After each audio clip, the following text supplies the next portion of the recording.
Welcome, welcome. I'm Dee, and this is a single mom unguided life where I try to navigate through finances, motherhood, being single, and everything in between. And I bring you guys along for the journey to hold me accountable. Okay, welcome to the last segment of my 2021 goals and budget setup. In this segment, I will discuss annual subscriptions, debt, my giving, and my plans for my emergency fund. So let's get into it. We all know that we get hooked in with trials. And sometimes we honestly forget that the trials are, you know, limited. When that happens, we often subscribe to things that we didn't know we subscribed to, or we subscribe to items that we no longer necessarily need in the upcoming year. So I often take inventory of all my annual subscriptions. Because I am an Android user and I use Google Play, I can find all of my subscriptions there. And then I go through and see who I need to definitely remove and who I need to remember that will be taking their money out. So I currently have three annual subscriptions. Well, more like two.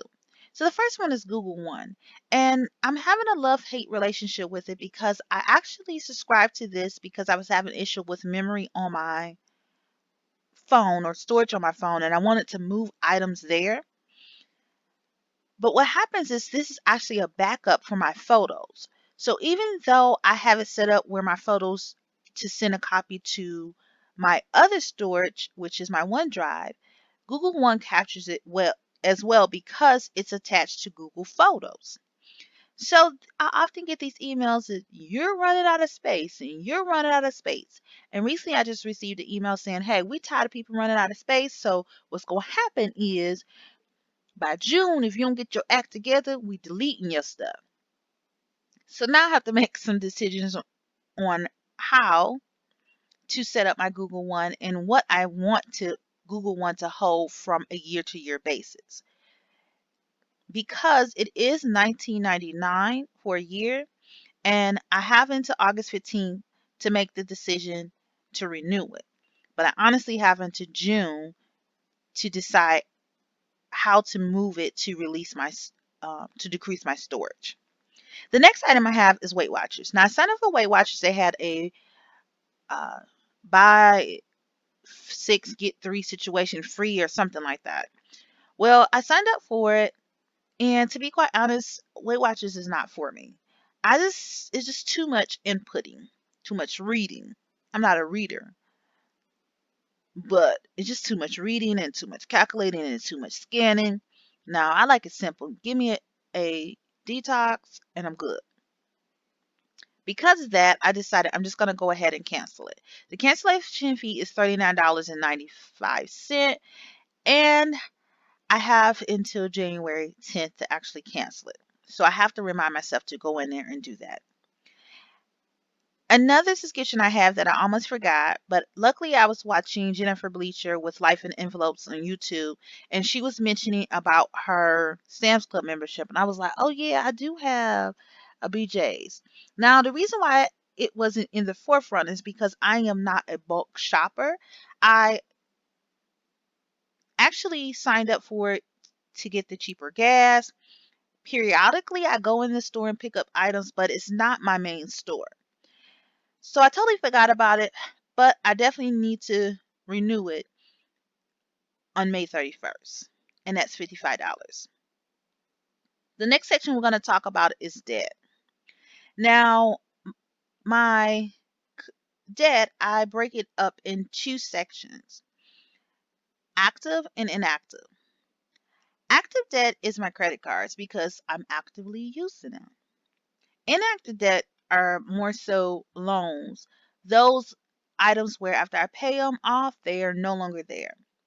I have two active debts, and it's two credit cards. My first credit card, I have plans on using it differently in 2021. Therefore, I ensure that I paid off the balance to leave it at a zero. What I'll be doing going forward is I actually will be placing several of my bills on to this credit card. This credit card initially when I started had a special financing of 0% because it was a store credit card. Well, the card issuer decided to part ways with the store or vice versa. I don't know who pulled the plug. And the card issuer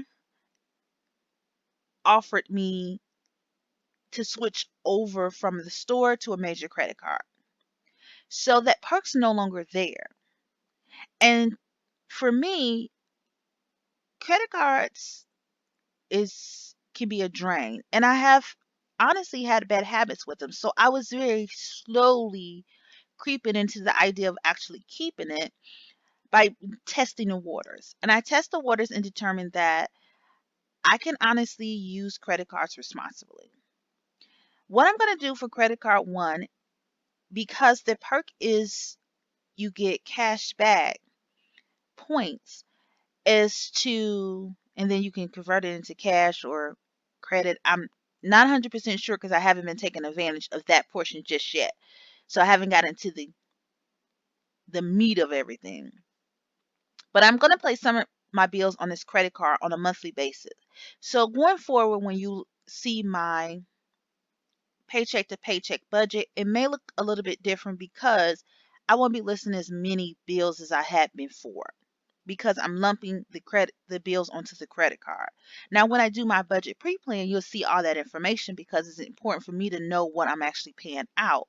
But my paychecks to paychecks is what actually I'm planning to do with the money that just hit my bank account. So I'm expecting for the credit card estimated total to be $438.09. Now I'm going to actually open this all the way up. And so we can see a list of the bills that will be going on this particular card. We have the internet. I chose that because month to month is the same. It doesn't change. Electric. Again, month to month is the same. The only change is the end of the year. Streaming. It's the same. Life insurance, the same amount month to month. My storage, the same amount month to month. Cable is the same amount month to month base unless I add anything. I don't, it never goes over $50 anyway, so I'm totally okay with choosing the cable to be on auto with this particular item. My phone bill, it can change month to month because taxes and surcharges can change.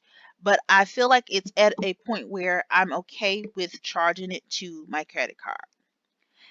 I subscribe to OnStar. I'm going to place the OnStar onto there as well. And I'm going to place my insurance on there. Well, I'm going to attempt to do so. I have to check because sometimes with certain bills, you can't use a card. It has to be from an account. But my plan is to try to place my, you know what? I told a story. My insurance don't go in there. My insurance do not go in there. I don't know why I thought that. I think the reason is because when I was writing this list, I was actually doing something else. Or is my insurance included? I'm not sure, y'all. So I verified the insurance is not included. I'm not really sure why I typed it there. And as I budget from month to month, you'll see what's actually being placed on there. Sometimes I forget. I write notes and still forget. The next credit card is my a credit card that at first was just used for online purchases over a certain amount.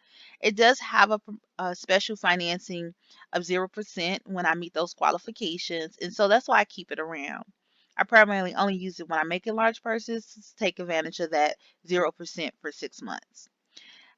Going into 2021, I will be bringing over a balance of $339.55. That is broken up in three items that I would need to pay two before May and one before, two before April and one before May. Ideally, the first two items will be paid off within the first 2 to 3 months in the year. The last one actually can be paid off because it's a purchase that it that I can pull from a sinking fund. I just haven't done it at this point because I also have plans on in working on my credit score. Therefore, I just need some activity at this point. Eventually paying this off, and this will be the main one that will be given so much activity month to month on my credit report. The next debt that I have that's it's inactive is my two 401k loans. And I spoke with them before. So these are the amounts that I'll be taking over into 2021. If I put 500 towards this, I'm expected to pay this off by April 2021.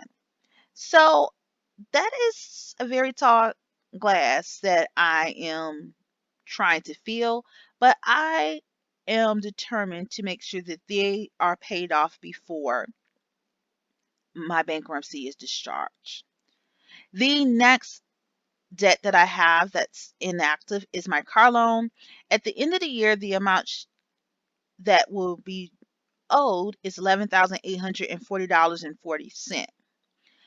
I honestly do not have a plan to aggressively pay this off in a way that will shorten the lifespan other than what I've been doing. Because, like I said, my focus in 2021 is going to be totally different. And it's just, I have to figure out some other things in order to work on this. And honestly, this is helping my credit report because it's diversifying my credit. Lastly, I have is my student loans. Now, the reason why it's not applicable is because I do not know how much the total is for my student loans because I can't see it on my own. I have to physically call in to get a number each time. And until I start paying it off, it makes no sense to throw this number here. But I can give you guys a sneak peek. It is definitely in the six figure. And when we cross that bridge, I will have a whole conversation about my student loans and why they're so freaking high. So right now in 2021, I'm taking $14,734 a debt. Okay. And so it is fairly low number, but like I said, it doesn't take into account of these student loans. It's going to be knocking at my door soon. The last area I want to talk about is my checking buffer. As we know that I have it set at 715. This checking buffer is a buffer for my bill expenses. Should not be used. You hear that, D? It should not be used for anything other than when the bills are off and you need to make up the difference if you can't pull it from your miscellaneous. Get it together in 2021. Hold tight to that. Okay? After accounting for my income and minusing all of the expenses, fixed, variable, and so on and so forth, I believe I can contribute $334. Oh, I don't know why I thought that was something different. Let me wind back. So for giving, because I give based on my base rate of 1600, I can get in anywhere from a minimum of $334.23 to this category. When I have a magic month, it definitely would be more, but the minimum monthly would be $334.23. Taking both of those items into account, I believe that I can contribute $400.28 to my emergency fund. Now, we discussed a little bit earlier that my plan is to pay off my emergency fund. Right now, the total amount that's needed for my 6 month emergency goal is $9,981.16. Now, in order to reach this by the end of the year, I need to put at least 750 to 850 towards a month towards this goal. Right now, out of my budget, I can send 428, and this is just an estimate. So, where am I going to pull that 350 plus is more than likely my side gigs. That's why I told you that The minimum that I'm setting myself at 1,000 may require me to push myself a little bit further because there is a chance that I have to make a little bit more to reach my goals by the end of 2021. So I hope this series has helped you plan out your 2021 goals and budget setup, but I know I still have a long ways to go. So I just want genuine individuals to be a part of my village, to help me along, to encourage me, to give me good advice, to provide constructive criticism. Because I'm not a financial guru. I I'm not a financial expert or advisor. I am just a single mom out here trying to make a way for not only myself, but for the child I birth. I would love for you to be part of my village. If you can go ahead and hit that subscribe button. To my current subscribers, I thank you for your support. Everyone hit that thumbs up. As stated before, something about the algorithm. I'm just trying to get my information out there to reach more people because it's helpful. It can help someone. So while you hitting that thumbs up, share that with your friends, your family, and your coworkers. Peace out.